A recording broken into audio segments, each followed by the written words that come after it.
When did Mama and your daddy? When did they get into Church of God, or did their folks? As far as I remember, there was always Church of God. Because Church of God came into the area during your daddy and your mama's time.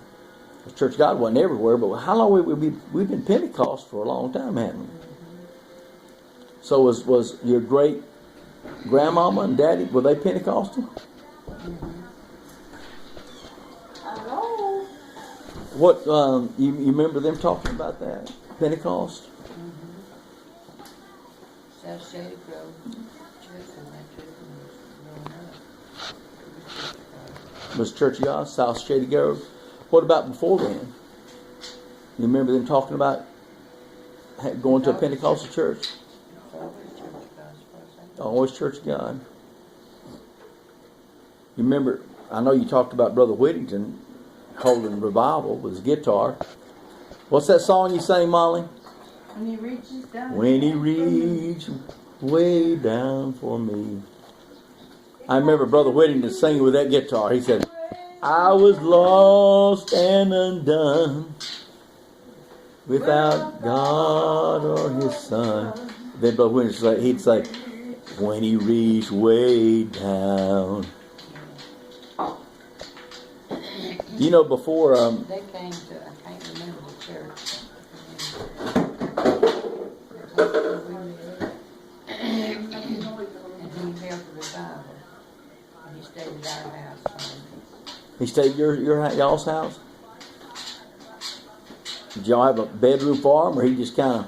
Well, that's still we got together and everybody just slept together. lived in our bedroom.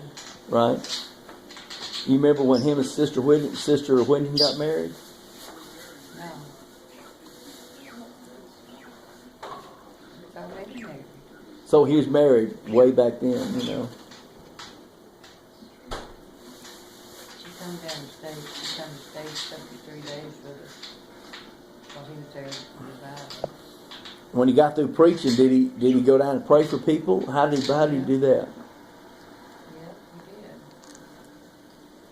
he did. He just felt led to pray for people, or he called people out, or? He just prayed with everybody that came up. Do you remember people getting the Holy Ghost and people getting healed? And yeah. Did people shout back then more than they do today? Yeah.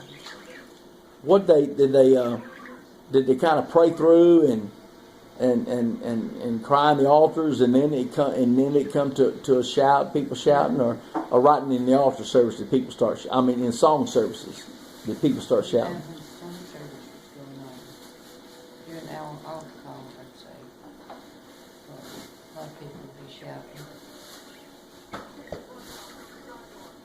I remember when you used to wear your hair balled up in the back, and I remember one time you went down the altar, and sometime I'd go down there, you know, or us kids would go down beside you, and you'd be crying and praying, and then it seemed like to me you kind of got the victory, and then you stand up on your feet and you raise your hand, and I remember one time you started shouting and shouted your hair down, and pins went everywhere, and My mom, every time she shouted, those young ones would have to go around and pick up a lot of her hairpins. She had it in the ball on the back. yeah. She had her hairpins out of there, took the hairpins off the floor. I remember you did that one time. You just kind of went around and picked up your hairpins and just calmly went back to your seat and balled your hair back up and pinned it back up.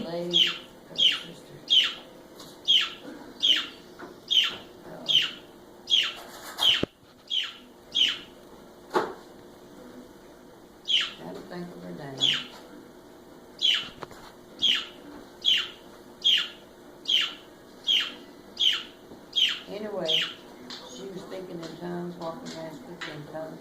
She put her hands on a red hot stovepipe.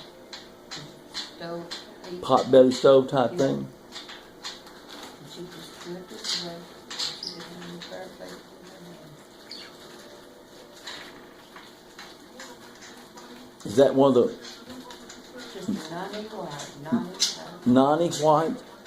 Was she related? She wasn't related to us. but she spoke in tongues her whole life. Just walk around, praising the Lord, speaking in tongues. Can you remember the most? When that hot stuff, it was good. The hot part, Uh-huh. the hot part, she did it real hot. I wonder what the purpose of that was, or, I mean, I don't know. God had a reason, because people seeing it, because the Bible says things like that stimulates faith in other people. Can you remember any kind of real miracles or people that were alcoholics in town or somebody that was really backslid, really miraculously coming back to the Lord? And Yeah, but I don't remember their names or Yeah. anything. were they people that maybe husbands of wives that went to church or something like that? Remember Brother and Sister Glisson in West Point? Brother Glisson preached on Sunday morning, Sister Glisson preached on Sunday night. Remember they got an associate pastor one time? And you made us sit on the front row? And he'd get out of the pulpit and he'd get in the altar service, start swinging his arms. And I don't know where I ever told you that, but I was scared to death of him. I kept scooting down. He'd swing his arms. I thought he'd go hit me. And but I remember that church. One play that really impacted me. They had a play on the judgment, and on the right side was blue crepe paper coming down out of a room. You know how Sunday school rooms on both sides of or offices or something, both sides of the stage, and they had a blue light in there. And I remember out front was the judgment seat. And people, at first the play started off with people living and just, some of them was living for the Lord and some of them didn't care and they'd witness to him and that some of them would get, give their heart to the Lord and the others, I don't know. And then judgment seat came, in the next scene. And I remember those that he'd say, enter in thy good faith. You remember that play? Thy good and faithful son. They'd go into the blue crepe paper hanging down, the fan blowing it and go into blue lights and then those that he said, remember in this life, you had a chance to come to me. Remember that time? And you was too busy in life. You was too busy. And he said, depart from me into everlasting hell.